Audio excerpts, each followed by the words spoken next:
Voilà la deuxième chose que la Mishnah nous cite, qu'Akadosh Baruch Hu a créé Erev Shabbat Ben Hashmashot, c'est Pi Ha'aton. Pi Ha'aton, c'est-à-dire donc l'ânesse de Bilam. Il y a un grand Pélé. Cette ânesse, elle a parlé à Bilam. Alors il y a des Mefarshim qui disent que tout ça c'était Bachalom de Bilam. Mais dans Chazal, c'est mashma que c'est mamash kepshuto. Vatiftach ותראה האתון, ותרבץ, ויפתח השם את פי האתון. Donc le Haton s'adresse kepshuto, une ânesse qui parle. Et ça a été créé Erev Shabbat Ben Hashmashot. Et bien entendu, qu'est-ce qu'elle va lui dire le Haton? Elle va lui dire Ma'asiti lecha, ki tani za shalosh regalim, etc., etc. Ma inyan beze. Pourquoi faire un ânesse? C'est quoi ce ânesse-là? Un ânesse, quel intérêt? Quel intérêt? Quel intérêt? C'est un ânesse, quel intérêt? Pi Ha'aton, c'est quelque chose qui n'existe pas. C'est Erev Shabbat Ben Hashmashot. Comme Pi Haaretz. Pi Haaretz, hier on l'a vu, ça n'existe pas. Pi Ha'aton, ça n'existe pas. Une ânesse qui parle, ça n'existe pas. C'est arrivé une seule fois dans l'histoire, avec Bilam. Nous, on connaît notre monde. Une Haton qui parle, ça n'existe pas. Eh bien, c'est arrivé une fois dans l'histoire.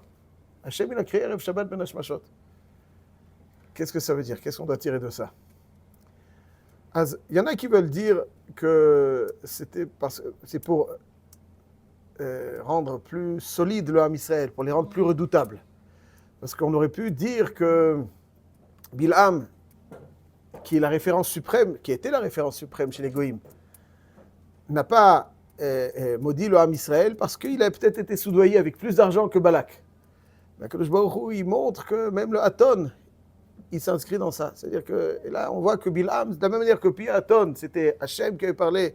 Donc là aussi, Hachem, il a fait parler Bilam. Ça, c'est le Meshech Chochma qui dit. Donc c'est pour que le Ham Israël soit redoutable aux Égoïm, qui disent pas Bilam. C'est vrai qu'il n'a pas, mais il a pas réussi à maudire parce que ils lui ont donné peut-être quelque chose. Mais là, Pi Ha'aton est révélateur que Bilam aussi, Akadosh Baruch Hu, maîtrisait sa parole. Et donc, ils sont irrésistibles. Pourquoi Hachem l'a créé? Quel mérite d'année avant qu'il vienne? Non, alors, Pi Ha'aton... Sur place. Nachon. À Pi Ha'aton, ça veut pas dire forcément que le Haton existait, c'est un débat, mais ça ne veut pas dire forcément que le Haton existait. Le koach du Haton de parler a été créé, ce Erev Shabbat Ben Hashmashot. Mais je vous propose, ça c'est une interprétation, mais je vous propose une interprétation qui nous concerne dans notre vie de tous les jours.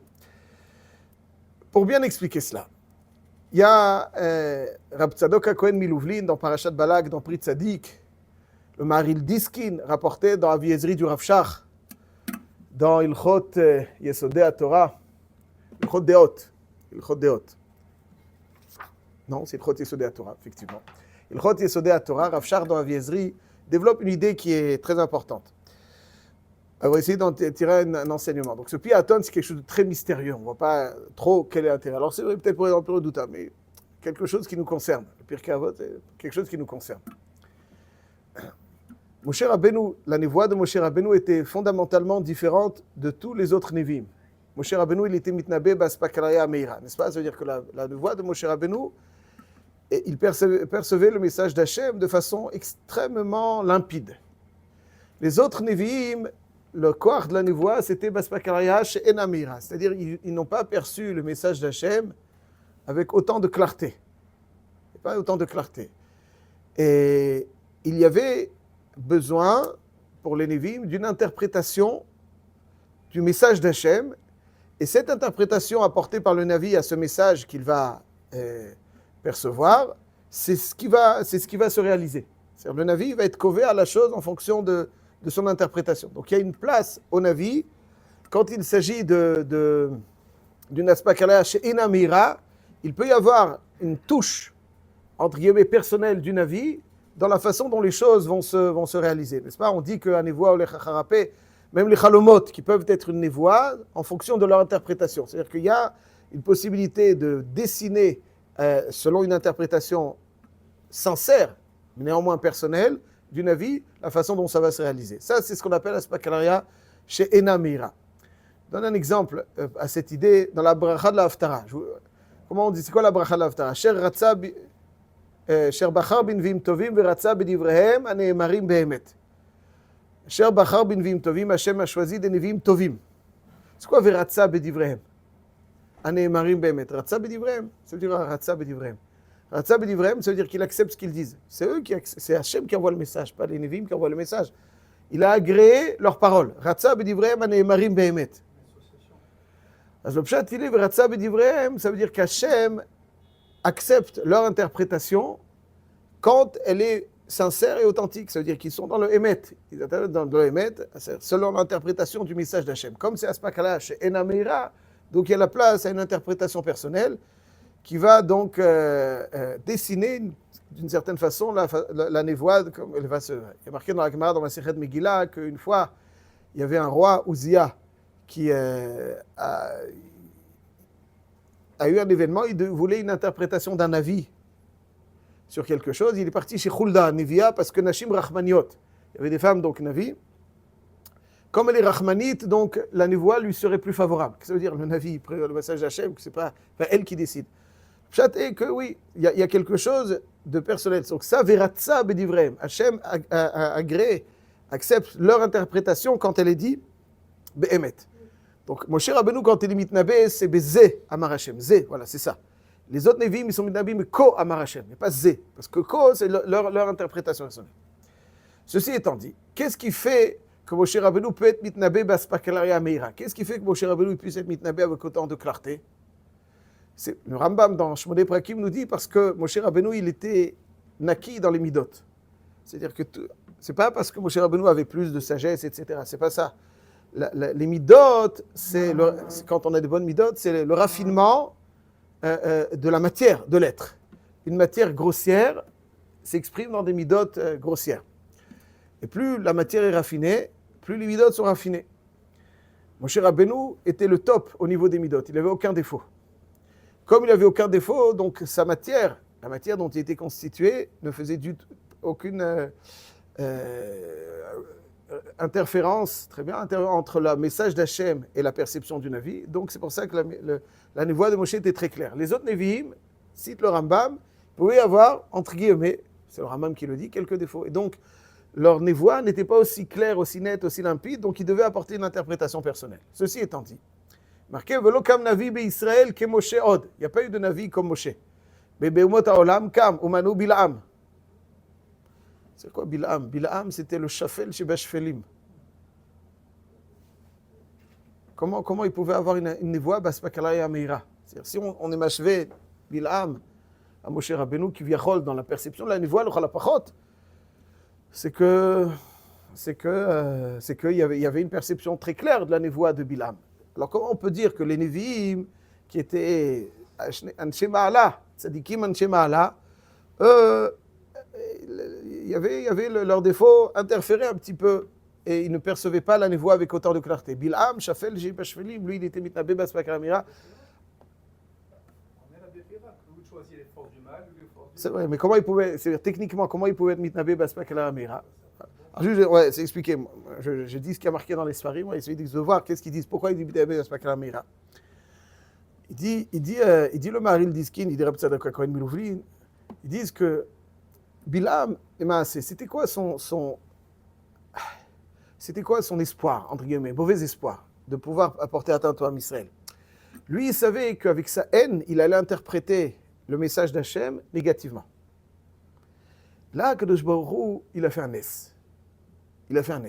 Que malgré l'extrême Toum'a de Bil'am, il y a quelque chose qui va créer un espace pur pour que le message d'Hachem arrive chez Bil'am dans toute son authenticité sans avoir besoin de l'interprétation de Bil'am, en faveur du Ham Israël. Il ne l'a pas laissé percevoir la névoie avec son interprétation personnelle, ce qui était son espoir. Donc il a été mitnabé avec toute la clarté de Moshe. Mais Moshe, il a été mitnabé avec toute sa clarté parce qu'il était. Pas besoin de faire un S pour ça.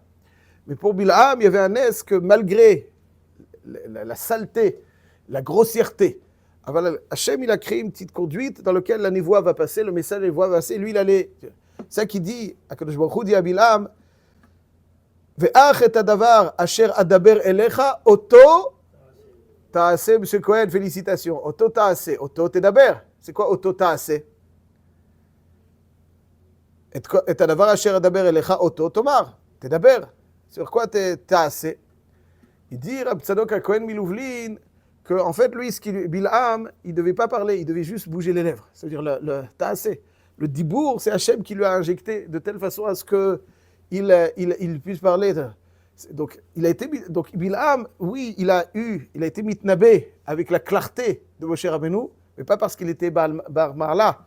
Parce qu'Hachem, pour préserver le Ham Israël et l'empêcher d'apporter une interprétation personnelle, il lui a permis d'être mitnabé avec toute la clarté. Comme ça, il explique aussi. Donc, Rav Shach, Rab Tzadok Milouvlin, mais à Shiloach, bon, ça c'est le yesod de. Le Rab Tzadok HaKohen Milouvlin rajoute, dans le Zohar HaKadosh, il y a marqué que Bilham, sa force, il a tiré de son aton. Celui qui veut voir avec plus de détails, Reshzain Amoud Aleph. Ça veut dire, il y a des clipotes de Toum'a. Il y a de la Toum'a. Et à travers ce lien indescriptiblement horrible avec son aton, il allait puiser dans les forces de la Toum'a pour pouvoir, etc.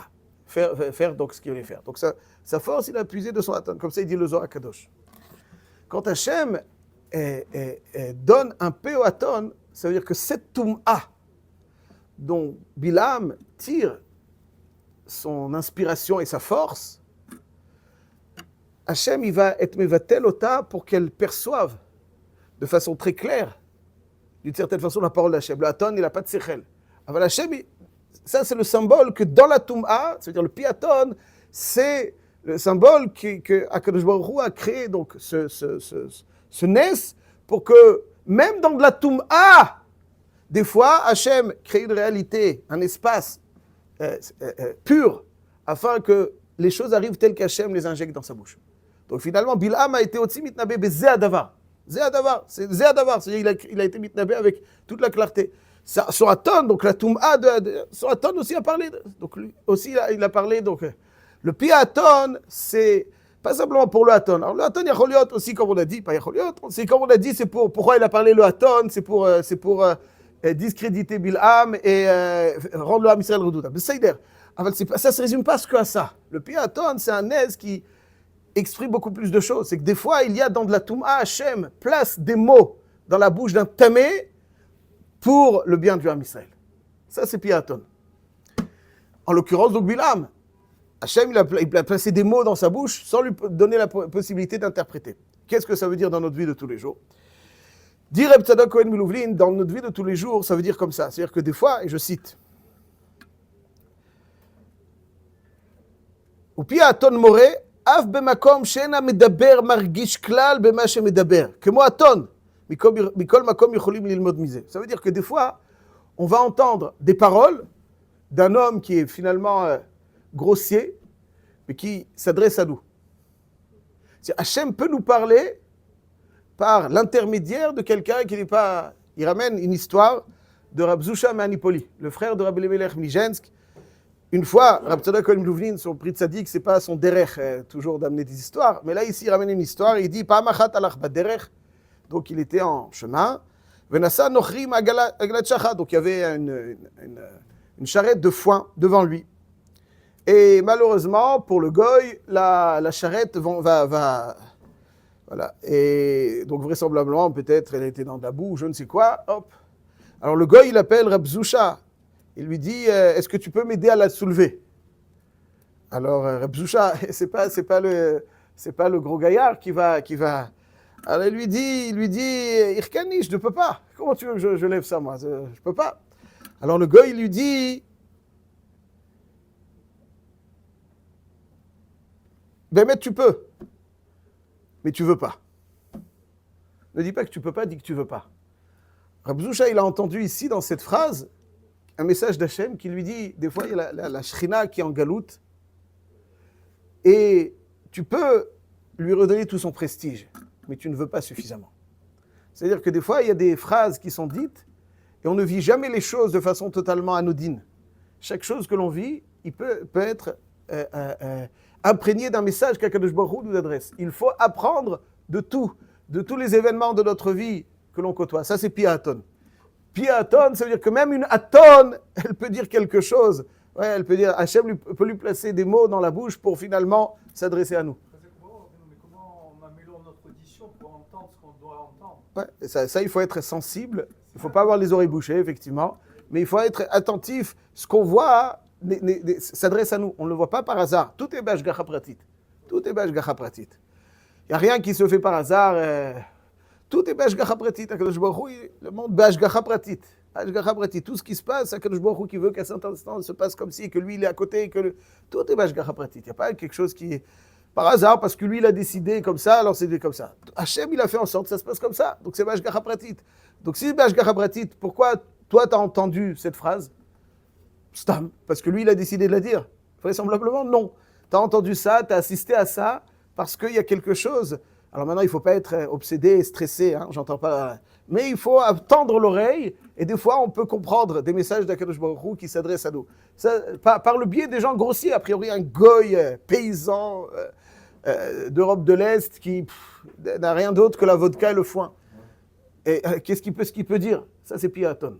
Piaton, ça veut dire que même le haton, même il y a quelque chose de plus bas qu'une ânesse, c'est grossier, c'est le hamor.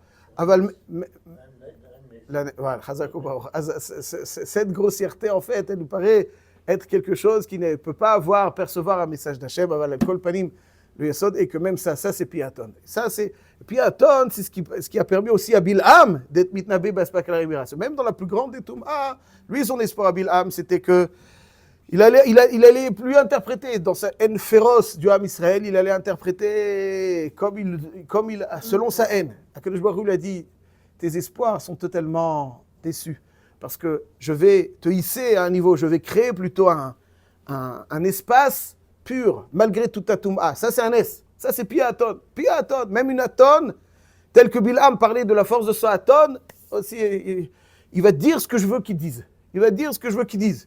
Et ça c'est le nez de piaton. Comme quoi, ici, nous enseigne Rab Tzadok, que Inachinami, à chaque fois qu'il y a quelque chose qui s'adresse à nous, ne croyons pas que c'est quelque chose d'anodin.